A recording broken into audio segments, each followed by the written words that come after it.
Isomerism में अब हम बात करेंगे स्टीरियो आइसोमेरिज्म के बारे में। तो स्टीरियो आइसोमर्स कौन होते हैं? The organic compounds which have similar molecular formula and similar structural formula but are different in their orientation in 3D space are called stereoisomers and the phenomena is called stereoisomerism. बोलो, यही definition है ना? यही definition है ना इस stereo isomerism की? तो मेरा स्टेटमेंट ही है डेफिनेशन। वाह। तो stereo isomerism compounds with similar molecular formula and structural formula but there is a difference in their 3D configuration, thus they differ in their properties. अब ये भी दो टाइप के होते हैं, कन्फर्मेशनल और कन्फिगरेशनल, है ना? कन्फर्मेशनल आइसोमर्स में आपने को मैंने बताया था कि when two atoms या two molecules are joined together with a single bond, they are having free rotation. देखो फ्री रोटेशन है, अभी ओरिएंटेशन कैसा है, एक दूसरे को दोनों ढक दिए, अभी ओरिएंटेशन कैसा हो जाएगा, थोड़ा चेंज हो जाएगा। तो due to the free rotation of single bond अगर ओरिएंटेशन चेंज होता है तो क्या बनते हैं? कन्फर्मेशनल आइसोमर्स बनते हैं and the phenomena is known as conformational isomerism. बोलो समझ में आया? शाहरुख खान वाली स्टाइल में आया कि नहीं आया? चलिए अब आगे की बात। अब कंफर्मेशन पढ़ रहे हैं हम ईथेन में, है ना? अच्छा, सबसे बड़ी बात यह है कि ये जो कंफर्मेशनल आइसोमर्स होते हैं ना, they are interconvertible at room temperature only because there is a very less difference between both the structures, है ना? ये वाली स्ट्रक्चर और ये वाली स्ट्रक्चर में बहुत कम अंतर होता है, इनकी एनर्जीज में बहुत कम डिफरेंस होता है और एनर्जी में बहुत कम डिफरेंस होने की वजह से ना ये ऐसे से मेरा मॉलिक्यूल गिर गया, ये ऐसी स्ट्रक्चर में बहुत जल्दी थोड़ी सी एनर्जी में ही चेंज हो जाता है। तो they are interconvertible at room temperature only, ठीक है ना? पहली मतलब ये इसके कुछ खास बातें हैं, समझ रहे हो? ओके, अब हम बात करते हैं कंफर्मेशन ऑफ ईथेन की। ईथेन में देखो कार्बन के साथ में 3 हाइड्रोजन और इस कार्बन के साथ में भी 3 hydrogen, both the carbons are joined together with a single bond ना, तो ये फ्री रोटेशन शो कर सकता है, ये ऐसे घूम सकता है और ये वाला भी ऐसे घूम सकता है। बोलो घूम सकता है? अरे इसका कान पकड़ के मोड़ दूं तो घूम जाएगा ना। अभी वो क्या है, कंफर्मेशनल आइसोमर्स में पढ़ाती हूँ ना, तो मैं क्या करती हूँ, 2 बच्चों को इधर खड़ा कर देती हूँ। अभी मेरे पास 2 बच्चे हैं नहीं, वरना मैं खड़ा कर देती, एक ही बच्चा है। अब एक बच्चे का कान पकड़ के घुमाऊंगी तो कैसे ही मजा आएगा, है ना? मजा नहीं आएगा। तो 2 बच्चे होने चाहिए कम से कम। तो अभी 2 बच्चे हो गए भाई, 2 बच्चे हो गए, है ना? अब 2 बच्चे ऐसे हैं कि इनका कान पकड़ूं कि नहीं पकड़ूं? कन्फर्मेशनल आइसोमर समझाने के लिए हेल्प करोगे क्या मेरी? इधर बुला लूं? मना कर दी भाई, मना कर दिए, बड़े हो गए बच्चे। वो क्या होता है, 2 बच्चे ऐसे खड़े होते हैं, दोनों एक दूसरे का हाथ पकड़ के, है ना? एक बच्चे का कान पकड़ के यूं घुमा देती हूँ तो वो ऐसे बन जाता है और दूसरे बच्चे का वापस यूं कान पकड़ के घुमा देती हूँ, तो फ्री रोटेशन की वजह से क्या होता है, दोनों का ओरिएंटेशन चेंज हो जाता है और कंफर्मेशन आइसोमर्स बन जाते हैं एक दूसरे के। बोलो बन जाते हैं ना? कोई नहीं, अभी बताते हैं, दूसरे भी तरीके मेरे पास। तो एक तो होता है बेटा न्यूमैन प्रोजेक्शन फार्मूला, इथेन का जो कंफर्मेशन आइसोमेरिज्म है वो समझाने के लिए। इस न्यूमैन ने क्या किया था, नया आदमी था ये। न्यूमैन मतलब नया आदमी। इस न्यूमैन ने क्या सोचा कि जो 2 कार्बन आपने बनाए ना इथेन के, ये वाला कार्बन और ये वाला कार्बन, है ना, इसको ऐसे रखा एक दो अपनी आंखों के सामने। जैसे आप अपने पेन को आंखों के सामने रखो तो कैसा लगेगा, ये आगे वाला जो पॉइंट है ये बड़ा दिखाई देगा और पीछे वाला पॉइंट जो है वो बिल्कुल पॉइंटेड दिखाई देगा। बोलो दिखाई दे रहा है आपके पास में पेन? अरे पेन है कि नहीं? पेन है ना, ऐसे ऐसे।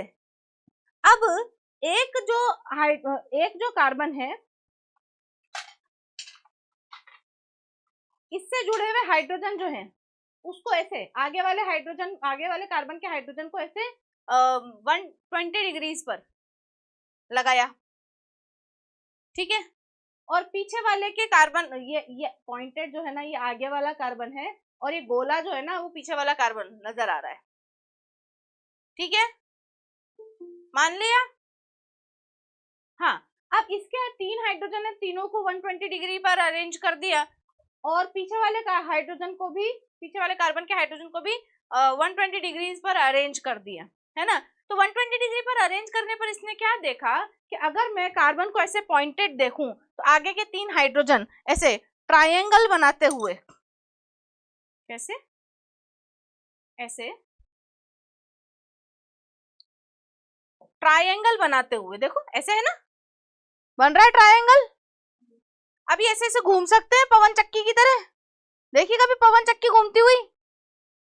तो ये घूम घूम करके क्या होगा, या तो कभी कभी ऐसा होगा कि आगे वाले कार्बन के हाइड्रोजन और पीछे वाले कार्बन के हाइड्रोजन के बीच में कितना डिग्री का एंगल आएगा, 0 डिग्री का एंगल आएगा, यानी कि आगे वाले कार्बन के हाइड्रोजन पीछे वाले कार्बन के हाइड्रोजनों को पूरी तरीके से ढक लेंगे, ठीक है, लाइक दिस।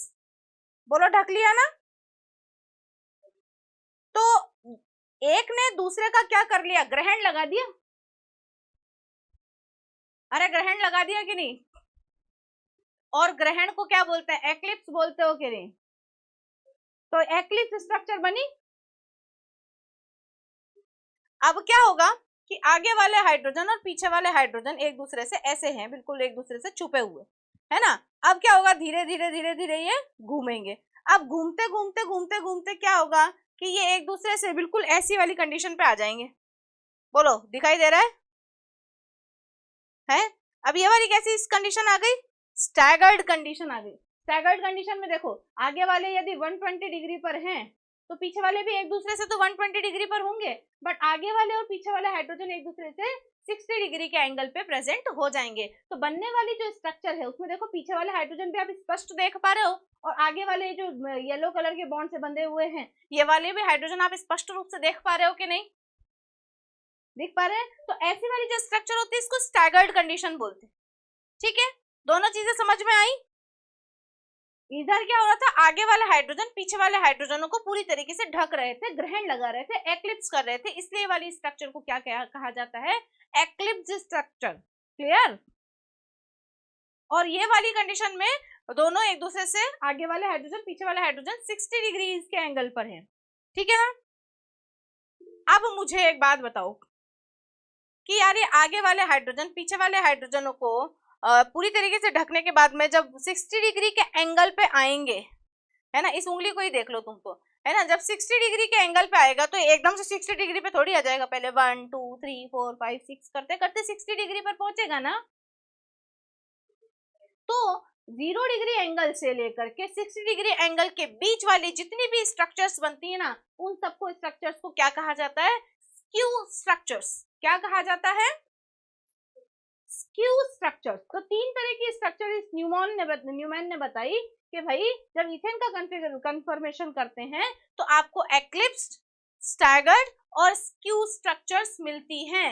इसमें सबसे ज्यादा स्टेबल जो होती है वो स्टैगर्ड कंडीशन होती है। स्टैगर्ड कंडीशन में देखो, आगे वाले हाइड्रोजनों और पीछे वाले हाइड्रोजनों में कोई लड़ाई ही नहीं है बेचारों में, बोला नहीं है ना, नहीं है। और यहाँ तो खतरनाक लड़ाई है एक्लिप्स में, तो पीछे वाला बोलेगा यार मेरे को दिख नहीं रहा तो नीचे हो जा, ऐसा होता है ना, आगे पीछे बैठ जाते हैं, बोर्ड में कुछ दिखाई नहीं देता है, छोटे बच्चे जब अपन थे याद करो, है ना। तो वो हम आगे वाले बच्चों को भी परेशान करते रहते, दिखता नहीं है दिखता नहीं है, ऐसे ऐसे, फिर मैडम डांटती, मैडम ये मेरे से लंबा है, ये आके बैठ गया, ऐसे है वो वाली कंडीशन। तो सबसे कम स्टेबल और सबसे ज्यादा स्टेबल और ये बीच का स्टेबल। तो अगर आपसे पूछे कोई कि एक्लिप्स्ड, स्क्यू और स्टैगर्ड कंडीशन की स्टेबिलिटी का ऑर्डर बनाइए, तो सबसे ज्यादा स्टेबल भी कौन सा होगा, स्टैगर्ड होगा, उसके बाद स्क्यू, और सबसे कम स्टेबल कौन सा होगा, एक्लिप्स्ड। और सबसे ज्यादा एनर्जी इसकी, उससे कम इसकी, और सबसे कम एनर्जी उसकी होगी। जिसकी एनर्जी सबसे कम वो सबसे ज्यादा स्टेबल। देखो आप भी सबसे ज्यादा स्टेबल कब होते हो, जब आप लेट जाते हो। अरे जब इंसान खड़ा रहता है तब सबसे कम स्टेबल होता है ना, कभी इधर हिलता है कभी इधर हिलता है, कभी ऐसे नाक खुजाने लगता है, कभी सिर खुजाने लगता है, कुछ ना कुछ तो करता ही रहता है, खड़ा होता है तब इंसान। तो सबसे लेस स्टेबल, सबसे ज्यादा एनर्जी वाली कंडीशन में वो होता है, फिर थक के बैठ जाता है ना। तो एनर्जी क्या थोड़ी कम, लो एनर्जी हो जाती है, लो एनर्जी होती है, थोड़ी सी स्टेबिलिटी आ जाती है। और जब बिल्कुल ही लो एनर्जी हो जाती है तब मस्त आराम से चद्दर तान के एसी चालू करके जोरदार, वो वाली कंडीशन सबसे स्टेबल कंडीशन होती है, जब एनर्जी सबसे कम, स्टेबिलिटी सबसे ज्यादा। क्लियर है क्या? अब न्यूमैन ने तो ये प्रोजेक्शन फॉर्मूला दिया था for the confirmation of ethane. इसके बाद आए थे सोहर्स। इस सोहर्स ने क्या किया कि आगे वाले कार्बन, इथेन में 2 कार्बन होते हैं, बोलो होते हैं ना। इस मैंने क्या किया सोहर्स ने कि जो कार्बन था ना उसको ऐसे ले लिया 45 डिग्रीज के एंगल पर, उसने आगे वाले कार्बन और पीछे वाले कार्बन को ऐसे 45 डिग्रीज के एंगल पे इंक्लाइन कर दिया। ठीक है, डिक्लाइन कर दिया, इंक्लाइन कर दिया, मर्जी पड़े जो ही समझ लो। ये ऐसा है, इधर से डिक्लाइन हो जाएगा तो इधर से इंक्लाइन हो जाएगा, टोटल मिला के 45 डिग्री के एंगल पे इसको टिल्ट कर दिया। ठीक है, अब हर एक कार्बन पे क्या जुड़े हुए हैं? 3 हाइड्रोजन जुड़े हुए हैं, बोलो जुड़े हुए हैं ना। यस, अभी जोड़ते हैं, देखो 3 हाइड्रोजन,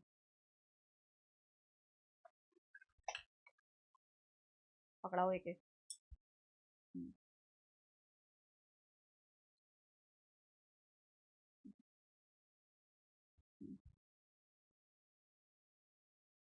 अभी व्हाइट वाली भी है,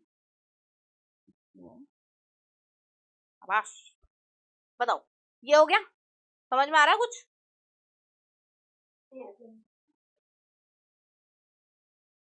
ये आया क्या?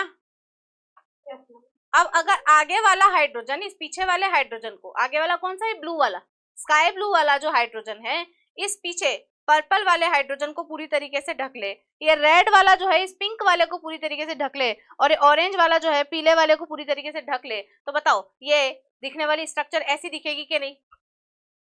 ये फर्स्ट वाली स्ट्रक्चर दिख रही है ना, तो इसका मतलब आगे वाले हाइड्रोजन पीछे वाले हाइड्रोजन को पूरी तरीके से क्या करके रखे हुए हैं? एक्लिप्स पोजिशन में लाए हुए हैं ना, है ना। अब क्या होगा, ये धीरे धीरे धीरे धीरे धीरे धीरे ये एंगल जो है वो चेंज होता चला जाएगा। देखो दिख रहा है, अभी देखो बिल्कुल एक दूसरे के पीछे है ना,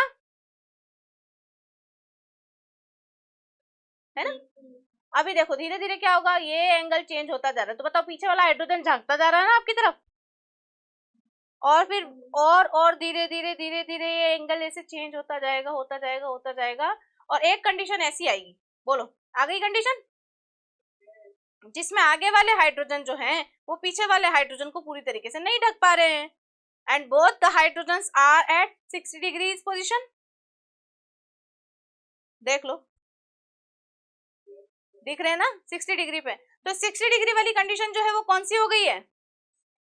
स्टैगर्ड कंडीशन। और 0 डिग्री से लेकर के 60 डिग्री तक जो ये कार्यक्रम चला है, ऐसा ये जो कार्यक्रम चला है ना, इसको आपने क्या बोला? स्क्यू। बोलो आ गई क्या बात समझ में? तो ऐसे भी सोहर्स ने इन बॉन्ड्स को इस तरीके से शो किया था, एक दूसरे पर इस तरीके से घुमाते हुए इनको समझाया था, तो ये बना था सोहर्स प्रोजेक्शन फॉर्मूला। और न्यूमैन ने इनको कैसे समझाया था? गोले से समझाया था, तो वो न्यूमैन प्रोजेक्शन फॉर्मूला था। बोलिए समझ में आ गया? तो एक्लिप्स पोजीशन में ये वाला हाइड्रोजन इस हाइड्रोजन से 0 डिग्री पे, तो इसका मतलब इस हाइड्रोजन और पीछे वाले हाइड्रोजन में सबसे ज्यादा रिपल्शन होगा, तो ये सबसे लेस स्टेबल कंडीशन होगी। और ये वाली जो कंडीशन है, इसमें देखो ये वाला हाइड्रोजन इन दोनों हाइड्रोजनों से 60 डिग्री पर प्रेजेंट है, 60 डिग्री पर प्रेजेंट है, तो स्टैगर्ड पोजीशन है और सबसे ज्यादा स्टेबल पोजीशन है। और इन दोनों के बीच की जो स्ट्रक्चर है जिसमें एंगल जो है वो 0 डिग्री से ज्यादा और 60 डिग्री से कम होता है, वो कौन सी होती है? स्क्यू स्ट्रक्चर होती है। Got it? तो सबसे स्टेबल, उससे कम स्टेबल और सबसे कम स्टेबल। ठीक है, तो ये होता है इथेन का कॉन्फ़िगरेशन। अच्छा, कई बार आप लोगों से बोल देते हैं कि भाई इथेन का कॉन्फ़िगरेशन तो ये आपने बना दिया, आपको बोल देंगे कि प्रोपेन का कॉन्फ़िगरेशन बना दो, तो प्रोपेन का कॉन्फ़िगरेशन बना देना, एक कार्बन ये रहा, दूसरा कार्बन ये रहा, इसको CH3 बना देना, यहाँ भी CH3 आ जाएगा, यहाँ भी CH3 आ जाएगा, क्या ही प्रॉब्लम है? कोई बोले ब्यूटेन का बना दो, हाँ जी ब्यूटेन का बना देंगे, इधर CH3 लगाएगा, अभी इधर CH3 लगा दो तो ब्यूटेन का बन जाएगा। ये लो, अब की बार इधर CH3 लगा देंगे और अब की बार ये CH3 इधर लगा देंगे, बोलो बन गया ना ब्यूटेन। 4 कार्बन, 1 2 3 4 हो गया ना। 2 मिथाइल ब्यूटेन का पूछ ले तो एक मिथाइल ग्रुप और लगा देंगे तो 1 2 2 मिथाइल और ब्यूटेन, है ना। इधर लगाया तो इधर भी लगा देंगे और इधर लगाया तो इधर भी लगा देंगे। बोलो ऐसा ऐसा हो जाएगा। और 2 3 डाई मिथाइल ब्यूटेन बनाना हो तो बोलो ये हो जाएगा। हो गया 2 3 डाई मिथाइल ब्यूटेन। और 2 2 3 ट्राई मिथाइल ब्यूटेन तो ये लो जी, अभी ऐसा बन जाएगा, है ना। और 2 2 3 3 टेट्रा मिथाइल ब्यूटेन मगर बोल देगा तो सब जगह हाइड्रोजन की जगह CH3 हो जाएंगे। बोलिए इतनी बात समझ में आ गई ना। अब स्टेबिलिटी ऑर्डर भी बता पाओगे कि नहीं? हाँ तो कोई बात नहीं, हो जाने दो।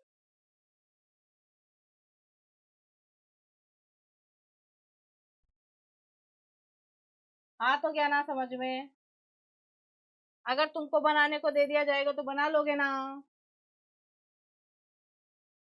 बोलो बना लोगे ना? अरे बोलो रे। हाँ बहुत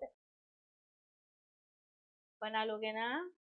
देखो यार, अगर ब्यूटेन बनाने को बोलेगा तो एक CH3 इधर और एक CH3 इधर, बताओ सबसे कम स्टेबल पोजीशन है ना, और सबसे ज्यादा स्टेबल पोजीशन बनानी होगी तो एक CH3 यहाँ पे और दूसरा बिल्कुल ऑपोजिट पोजीशन पे लगाओगे कि नहीं? इतना तो कर ही लोगे। बोलो कर लोगे ना? आ गया समझ में अच्छे से?